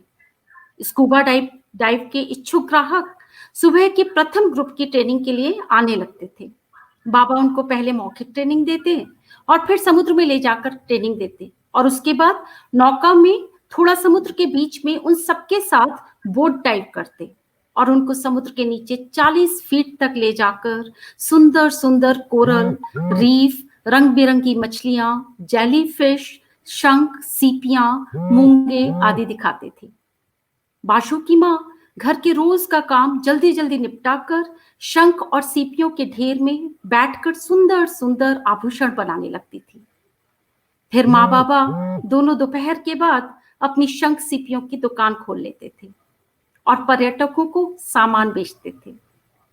बाशु ने अपने माँ बाबा की दिनचर्या गौर से देखी थी और अब जैसे जैसे वो बड़ा हो रहा था, इस दिनचर्या की कुछ अपेक्षाएं उसे भी घेरने लगी थी। माँ बाबा थोड़े बूढ़े हो चले थे और बाशु एक ही बेटा था उनका। बाशु से भी उनकी यही आशा थी कि वो उनका वाटर स्पोर्ट्स और शंख सीपियों की दुकान चलाए। उस छोटे से द्वीप में इससे अधिक और कोई विकल्प भी नहीं थे। बाशु आयु में तो बड़ा हो रहा था, किंतु उसका व्यवहार बच्चों सरीखा ही था। वो जब तब समुद्र किनारे जा बैठता और छोटे छोटे जीवंत शंख और सीपी अपनी हथेली पर रख उनको ध्यान से देखता और आनंदित होता। बाशु भूल ही जाता कि बाबा के साथ साथ ट्रेनिंग का हिस्सा बनना है या माँ के लिए मृत शंख और सीपी एकत्रित करने हैं जिससे वो आभूषण बना सके। बाशु जितना अपनी ही दुनिया में रहता, उतनी ही रोज माँ बाबा से डांट खाता। बाशु को समुद्र के जीवंत प्राणी अद्भुत तरीके से अपनी ओर खींचते थे, चाहे वो समुद्र के किनारे रेंगते हुए शंख, सीपी, केकड़े, कछुए, घोंगे या फिर समुद्र के नीचे की मछलियां, बड़े सीपी और शंख। वो एक टक उन जीवंत प्राणियों का हिलना डुलना देखता रहता। उस रोज बाबा को बहुत बुखार था, तो उन्होंने बाशु को उस दिन की स्कूबा डाइव की पूरी जिम्मेदारी दे डाली। उस दिन जिस तत्परता और सूझबूझ से बाशु ने ट्रेनिंग दी और स्कूबा ड्राइव कराई, एक बार की उसकी माँ भी देखकर हैरान रह गई थी। आज उसे विश्वास हो गया था कि उसका बेटा बड़ा हो गया और जिम्मेदारी भी ले सकने में निपुण हो गया था। अब बाशु ही वाटर स्पोर्ट्स की दुकान संभालने लगा था। बाबा की खांसी दिन पर दिन अनियंत्रित होती जा रही थी। माँ का अधिकांश समय बाबा की सेवा शुश्रूषा में लगने लगा था। एक दिन बाशु अपने बहुत से काम निपटाकर फिर से समुद्र किनारे बैठ जीवंत शंख और सीपियों के साथ अपनी थकान मिटा रहा था कि उसने एक लड़की की चीखने की आवाज सुनी। वो दौड़कर उस लड़की के पास गया तो देखता क्या है कि उस लड़की के पैर पर एक बड़ा सा केकड़ा चढ़ा हुआ है। बाशु ने आव देखा न ताव उस केकड़े को हाथ से जोर से पकड़ लिया और उस लड़की से दूर उठाकर फेंक दिया। केकड़े ने भी आनन फानन में अपना एक दंश बाशु के हाथ में गाड़ दिया। बाशु तुरंत पास ही अशोक के पेड़ की छाल तोड़कर अपने हाथ में घिसने लगा और थोड़ी देर में ही केकड़े का विष और उसके दंश की पीड़ा जाती रही। लड़की आश्चर्यचकित होकर ये सब देख रही थी। बाशु का अपने हाथ से ध्यान हटा तो उसने उस सौंदर्य को देखा जो आज तक न समुद्र के बाहर देखा न समुद्र की गहराई में। वो लड़की सचमुच अद्भुत सुंदरी थी। बाशु उसे अपलक देखता रहा। क्या नाम है तुम्हारा? इस आवाज से बाशु की तंद्रा भंग हुई। वो लड़की बाशु से उसका नाम पूछ रही थी। बाशु थोड़ा सा लजा गया था अपना नाम बताते हुए। तुम्हें केकड़े से डर नहीं लगता बाशु? लड़की अभी भी केकड़े के सदमे से बाहर नहीं आ पाई थी। नहीं, मैं तो बचपन से ही इन सब के बीच रहा हूं, तो डर नहीं लगता। बाशु ने अब थोड़ा आत्मविश्वास से भरा जवाब दिया। अच्छा, मैं तो समुद्र ही पहली बार देख रही हूँ। हम लोग तो पहाड़ों में नदी के पास रहते हैं। मैं तो शादी के बाद घूमने आई हूँ यहाँ। कहते हुए लड़की अपने हाथ में लगी हुई रेत को झाड़ने लगी। पता नहीं क्यों ये शादी शब्द अच्छा नहीं लगा बाशु को। फिर उसको खुद के ऊपर भी हैरानी हुई कि एक क्षण में ही उसने उस लड़की से अपने किसी भी प्रकार का जुड़ाव सोचा भी कैसे। बाशु अपनी इस बेवकूफी पर थोड़ा मुस्कुराने लगा। उसने थोड़ा साहस करके पूछा, तो आपके पति कहाँ हैं? आप अकेले ही समुद्र के किनारे घूम रही हैं? उस लड़की ने एक वाटर स्पोर्ट्स की दुकान की ओर इशारा करके बोला, मेरे पति स्कूबा डाइव करने गए हैं। मैं नहीं गई, मुझे डर लगता है। बाशु ने जाने किस आत्मीयता से आगे बढ़कर कहा, अरे कोई डर नहीं, मेरे साथ कल करना, तुमको बहुत अच्छा लगेगा। बहुत कुछ है समंदर में देखने को, तुम्हारे नदी में नहीं दिखेगा। पता नहीं कैसे बाशु आप से तुम पर आ चुका था। फिर उसने शंख और सीपियां अपनी हथेली पर चला चला कर उस लड़की को दिखानी शुरू कर दी। वो लड़की बहुत रोमांचित हो रही थी बाशु की बातों को सुनते हुए और जीवंत शंख और सीपियों का हिलना डुलना देखते हुए। बहुत सारी बातों के बाद अगले दिन का स्कूबा डाइव का कार्यक्रम तय हो गया। अगले दिन वो लड़की पहले ग्रुप की ट्रेनिंग के लिए सुबह आ पहुंची, जिसका नाम बाशु ने फॉर्म पर ध्यान से पढ़ा, निहारिका। बाशु को नाम अच्छा लगा। बाशु ने ट्रेनिंग शुरू करी। निहारिका का डर निकाला, उसको समुद्र की गहराई में इशारों से बात करना सिखाया, प्रेशर को रिलीज करना बताया, फिर बोट डाइव और निहारिका को अपने साथ समुद्र की गहराई में ले गया। निहारिका के लिए ये दूसरी ही दुनिया थी। इतनी कोरल रीफ, इतनी तरह की मछलियां वो जीवन में पहली बार देख रही थी। बाशु ने उसे समुद्र में घूम घूम कर समुद्र की दुनिया दिखाई। स्कूबा डाइव के बाद समुद्र से बाहर आकर वो दोनों सुस्ताते रहे। बाशु उसे अपने माँ बाबा की बातें, बचपन की बातें बताता रहा। निहारिका समुद्र से बाहर तो आ गई थी, लेकिन अब बाशु की बातों के समंदर में डूबती जा रही थी। बाशु ने उसे नारियल पानी पिलाया, फिर थोड़ी देर में पास की दुकान से प्रॉन बिरयानी खरीद कर लाया। उन दोनों को मालूम ही नहीं चला कब सुबह से दोपहर और कब दोपहर से शाम होने चली थी। बाशु को अचानक निहारिका के विवाहिता होने का ध्यान आया। अरे, तुम्हारा पति तुम्हारा इंतजार करते होंगे, जाना नहीं है क्या? निहारिका गंभीर होकर बोली। बाशु, मैंने झूठ बोला, मेरी कोई शादी नहीं हुई। मेरा घर पहाड़ों में नहीं, मुंबई में है। मैंने समुद्र भी बचपन से देखा है। मैं घर से भाग कर आई बाशु। बाशु निहारिका को फटी हुई आंख से देख रहा था और उसकी बात सुन रहा था। बाशु, मेरा रेप हुआ है। मेरे ही सबसे अच्छे दोस्त ने मेरे साथ जबरदस्ती करी। मैं मरना चाहती थी, उस शहर से दूर भागना चाहती थी, इसलिए बिना किसी को बताए यहाँ आ गई। वो मेरा बचपन का दोस्त था। हम एक साथ एक ही मोहल्ले में बड़े हुए थे। एक साथ खेलते, मूवी देखते, रेस्टोरेंट में खाना खाने जाते। फिर एक दिन उसने मेरे साथ, मैं घर में कुछ भी बता नहीं पाई। क्या बताती? घर वालों से लड़कर उसके साथ घूमने गई थी। इतना बताकर निहारिका सुबकने लगी। बाशु कुछ समझ ही नहीं पा रहा था कि क्या बोले। इससे पहले कि बाशु कुछ बोलता, निहारिका बोलती गई। बाशु, मैंने आज तुम्हारे साथ समंदर देखा, ऐसा पहले कभी नहीं देखा। मैं पहली बार समुद्र के अंदर गई। दुनिया इतनी खूबसूरत है, इतना कुछ है जो मैंने नहीं देखा। तो मैं क्यों किसी एक गंदे दिन के लिए, एक गलत इंसान के लिए पूरी दुनिया को ठुकरा रही हूँ? मुझे तो बहुत कुछ देखना है, जीना है अभी। बाशु ने निहारिका का हाथ पकड़ा और बोला, कल मैं तुम्हें सिखाऊंगा मछलियां कैसे पकड़ते हैं।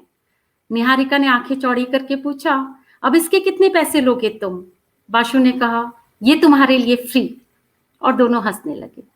बाशु ने अपनी आंख के कोने में ठहरे हुए एक आंसू को उंगली से बाहर छिड़कते हुए देखा कि निहारिका के पैरों को समुद्र की लहरें धो रही थी। शायद बताना चाह रही थी कि निहारिका का सम्मान कहीं नहीं गया, वो सुरक्षित है। दूर संवेदनाओं का एक धुंधला सा पुल था जो उन दोनों को बांध रहा था। धन्यवाद। बहुत खूबसूरत, बहुत ही खूबसूरत निवेदिता जी, बहुत ही खूबसूरत, बहुत और ही इतने अच्छे मैसेज के साथ है ये। बहुत ही प्यारी कहानी। बहुत धन्यवाद, बहुत शुक्रिया। जिंदगी कहाँ मिलती है, ये आपने इस कहानी में बता दिया है कि जिंदगी कहीं भी मिल सकती है। जिंदगी का सुराग जो है वो अंधेरे हों या वो समंदर की गहराइयां हों, तारीकियां हों, वो कहीं भी मिल सकता है। जिंदगी से हमें मायूस कभी नहीं होना चाहिए, और कहीं ना कहीं रोशनी की एक किरण हमारे लिए 7 सूरज के बराबर होगी। ये आपने इस कहानी में बता दिया। बहुत ही मोटिवेशनल, इंस्पिरेशनल कहानी है। और आपने अदा भी बहुत खूबसूरती से किया। ये तो बाकी दीप्ति जी बोलेंगी, ये एक्सपर्ट है। नहीं, सच में, क्योंकि आपने खुद लिखी है कहानी, तो उसके जज्बातों को आपको पता है। तो जब जज्बात हमें पता होते हैं, वो कहानी हमें पता होती है, तो वो अपने आप ही वो बहुत सुंदर तरीके से प्रस्तुत होती है, वो जो आपने किया। बिल्कुल। और कहानी सच में बहुत खूबसूरत, बहुत ही अच्छे मैसेज के साथ, एक होप के साथ है। बहुत सुंदर कहानी। बहुत शुक्रिया। जी, निवेदिता बट जी, वो एक्सप्रेशंस आपसे सीखने पड़ेंगे अभी। जी जरूर। जी भूपेन जी। ऐसा है निवेदिता जी, आप तो सीख लेंगे, लेकिन कुछ काम तो इनके लिए भी छोड़ दीजिए। जी वो मैं आपसे ये निवेदन कर रहा था कि आप कमेंट्स देखिए, आपके लिए क्या और आपकी कहानी के लिए क्या कमेंट्स आए हैं, खुद ही पढ़ने जी पड़ेंगे जरूर। आपको, क्योंकि मैं मदद नहीं कर सकता इसमें। तो काफी अच्छा ही लिख रहे हैं सब लोग। तो मधु खरे जी ने लिखा है such a touching story by Bhupendra ji and Nivedita ji. The renditions were entirely exquisite. और ओके हाँ, निवेदिता श्रीवास्तव जी ने लिखा है बहुत सुंदर प्रस्तुति, भावपूर्ण निवेदिता जी। डॉक्टर विजेंद्र पाल शर्मा जी कह रहे हैं विलक्षण विषय, विलक्षण कहन। और अभिव्यक्ति की भी तारीफ कर रहे हैं कुछ लोग, पता नहीं सही कह रहे हैं कि नहीं। सीमा गुप्ता जी कह रही हैं अति उत्तम कहानी। और निवेदिता श्रीवास्तव जी लिख रही हैं हम भी समुद्र के किनारे पहुंच गए हैं, इतना सजीव चित्रण किया है आपने। मोनिका चावला कपूर जी तारीफ कर रही हैं, ऋचा प्रियदर्शनी जी तारीफ कर रही हैं। डॉक्टर विजेंद्र पाल शर्मा जी ने बहुत आभार है आपका, लिख रहे हैं श्रोता को बांध लेने में सक्षम कहानी। बहुत धन्यवाद आपको। और सब लोग, काशिमा पाहुजा जी ने भी तारीफ करी है। राहुल मिश्रा जी पता नहीं सच लिख रहे हैं कि झूठ लिख रहे हैं, कह रहे हैं you are narrating it well. Thank you. सब लोग ने प्रस्तुति की भी तारीफ करी है, कहानी की भी तारीफ करी है, काफी बहुत प्रशंसाएं करी है। मैं आप सबके कमेंट्स का उत्तर दे दूंगी। जी भूपेन जी। जी मैं ये आपको ये कहना चाहूंगा, और ये दीप्ति जी तो खैर जानती हैं इस बात को, क्योंकि इनका पब्लिक रेसिटेशंस वगैरह होती हैं। ये जो पब्लिक होती है ना, जी ये सब जानती ये सब ये जानती पब्लिक है। सब जानती है, ये झूठ नहीं बोलती, ये सच बोलती है। वहीं से हमें पता चलता है कि हमारा क्या काम हुआ है, कैसा जी हुआ है। जी बिल्कुल। जी तो मुझे वो गाना याद आ गया था, ये पब्लिक है, ये सब जानती है, और इस पे विश्वास करना ही पड़ेगा, और इसके विश्वास किए बगैर हम कहीं जा नहीं सकते। जी दीप्ति जी, जी एक आपसे एक छोटी सी इल्तिजा है। जी कार्यक्रम का बिल्कुल समापन तैयार है, बस हमारे पास कुछ मिनट है, जी तो बस समापन में आप जरा जाते जाते कुछ मोमबत्तियां रोशन कीजिए, कुछ शमे रोशन कीजिए, कुछ चिराग जलाइए, और कुछ कुछ स्पार्क होना चाहिए। तो छोटी सी कोई कहानी अगर आप अगर एक छोटा सा किस्सा है, हाँ उस किस्से को कहानी में तब्दील किया है, जी तो वो मैं जी सुनाती स्वागत है। हूँ।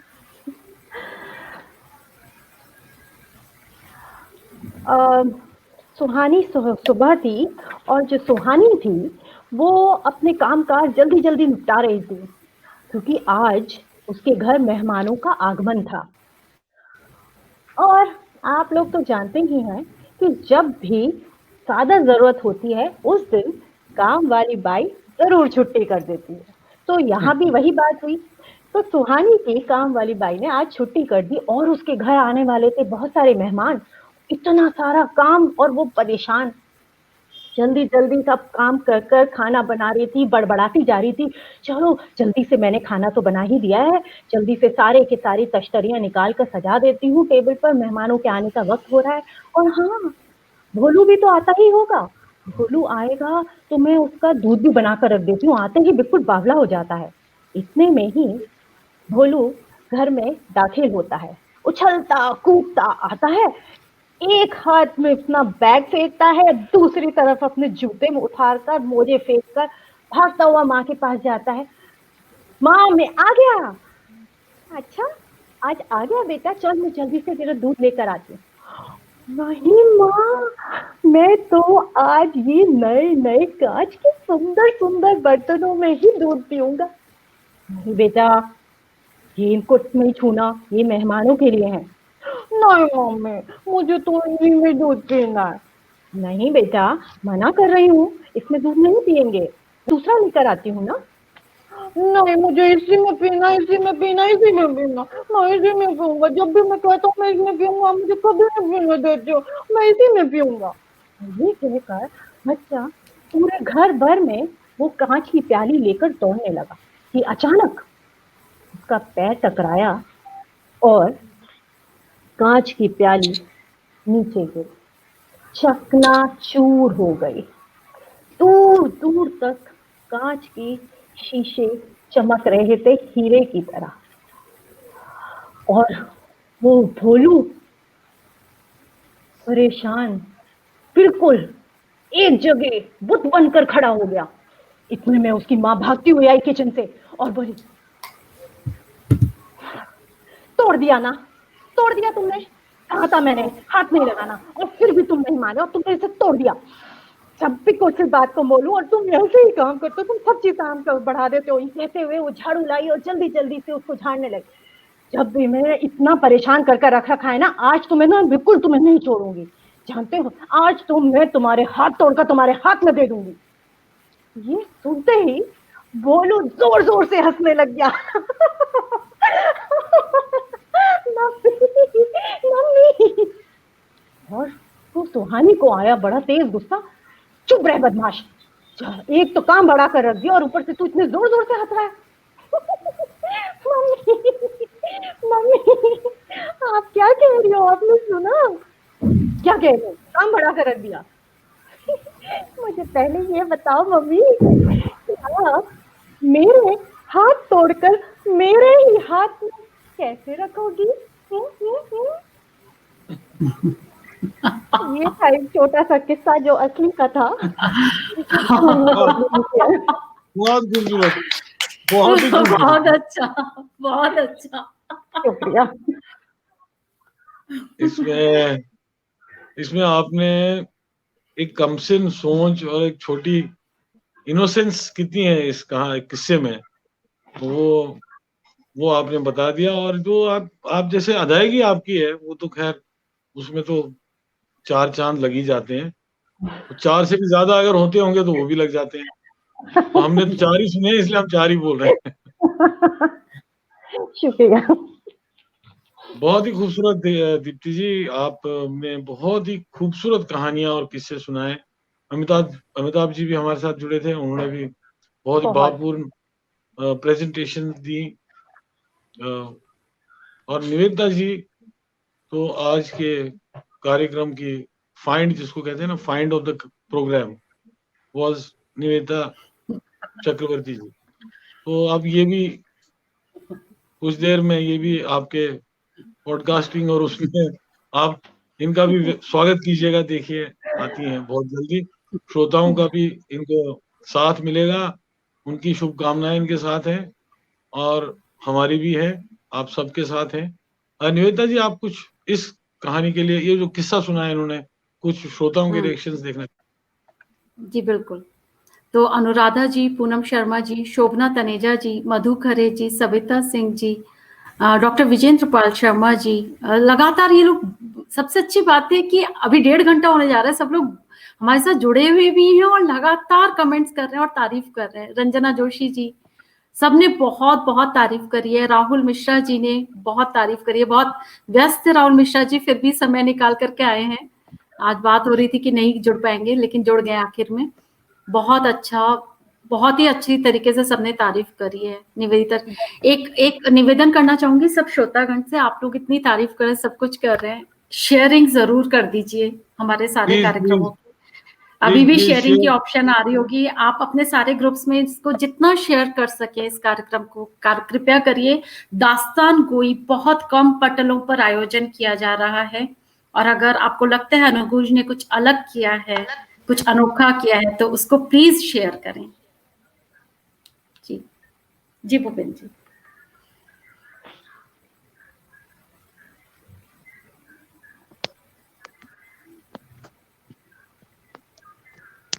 जी आवाज आ रही है मेरी आपके पास? हाँ हाँ बिल्कुल आ रही है आपकी आवाज।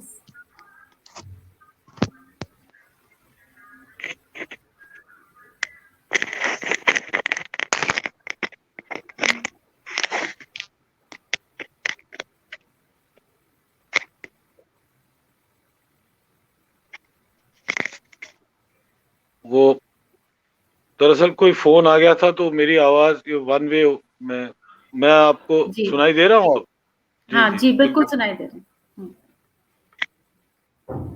तो श्रोताओं से मैं एक छोटी सी रिक्वेस्ट, जैसे निवेदिता जी ने बोला है, आपने आज हमारे 8वें दिन एक नया रंग, एक नया रूप, एक नया कार्यक्रम, बिल्कुल जो एक अनूठी साहित्यिक विधा जिसमें कि आर्ट ऑफ एक्सप्रेशन आता है, वो आपने देखा। हमारे फनकारों ने अपने कला का मुजाहरा किया और आपने उसकी खुल के तारीफ की। इसको आइसिंग ऑन द केक ये होगी कि आप इस कार्यक्रम को, जैसा निवेदिता जी ने कहा, शेयर कीजिए अपने सब ग्रुप्स में, ज़्यादा से ज़्यादा लोगों तक पहुंचे। ये हमारी कोशिश तभी कामयाब होगी। आप सबका बहुत शुक्रिया, आपने अपना कीमती समय दिया।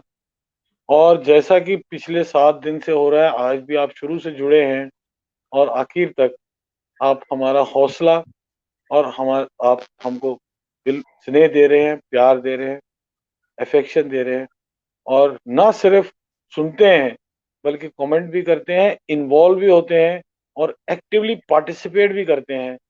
ये हमारे लिए बहुत बड़ी बात है। आप सबका बहुत बहुत आभार अनुगूंज के साथ सारे कार्यक्रमों के साथ जुड़ने का। कल 9वां दिन है और कल ही हमारा स्थापना दिवस 19 जनवरी 2021। तो कल के कार्यक्रम के उपलक्ष्य में निवेदिता चक्रवर्ती जी आगे बोलेंगी, और कृपया कल भी आप इसी जोश और इसी उत्साह के साथ जुड़े रहिए हमारे साथ। निवेदिता जी, आप बाकी डिटेल्स बोलिए। धन्यवाद, शुक्रिया। पहले तो मैं आप लोगों को बहुत बहुत शुभकामनाएं देती हूँ और बहुत बधाइयां आप सबको भी कि स्थापना दिवस बिल्कुल आ चुका है और कल हमारा स्थापना दिवस है, जिसके लिए हमारा ये पूरा अनुगुंज का जो हमारा वर्षगांठ का मना रहे हैं, अनुगुंज वार्षिकोत्सव मना रहे हैं, अनुगुंज लिटरेचर फेस्टिवल जो हम मना रहे हैं, वो उसका जो मेन फाउंडेशन डे है वो कल है, स्थापना दिवस। कल के लिए मैं स्पेशली आप लोगों के साथ रिक्वेस्ट करूंगी कि अपने सारे काम प्लीज प्लीज 7 बजे तक, 6:30 तक निपटा लीजिए, क्योंकि उसके बाद आप लोगों को 3 घंटे हमारे साथ रहना है। तो कल बहुत अच्छे अच्छे कार्यक्रम हैं। सबसे पहले हमारे बीच में ज्ञानपीठ अवार्डीज जो आ रहे हैं, आप लोगों को उनकी बातें सुनकर के बहुत अच्छा लगेगा, बहुत कुछ सीखने को मिलेगा, मुझे भी और आप लोगों को भी।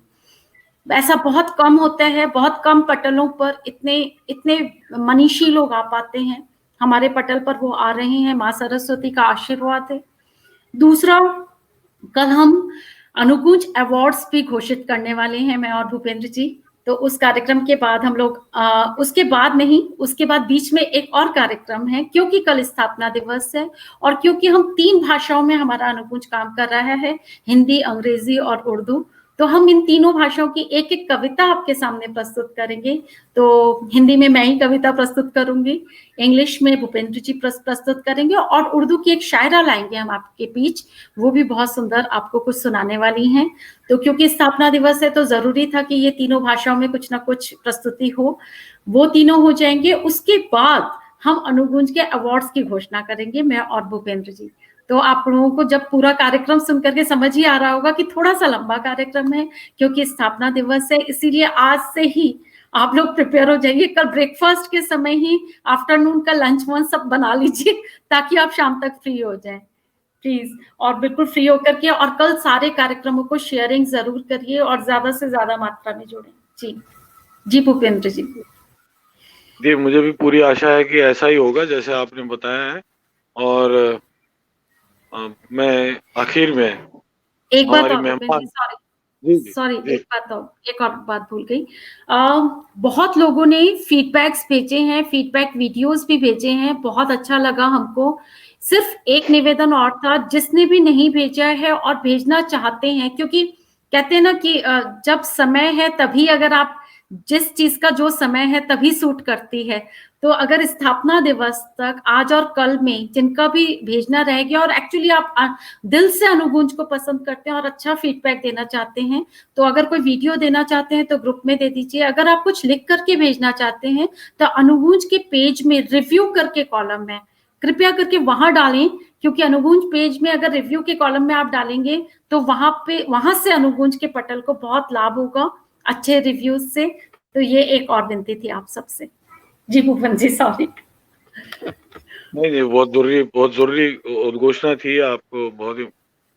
और मैं एक फिर से रिक्वेस्ट करूंगा अपने मेहमान से, इनको धन्यवाद करने से पहले। देखिए, रिव्यूज तो हमारे पास बहुत आते हैं, तो इसको मेरे को दिमाग में अभी एक ख्याल आया कि इसको एक स्पेशल रिव्यू बनाएंगे आपकी तरफ से।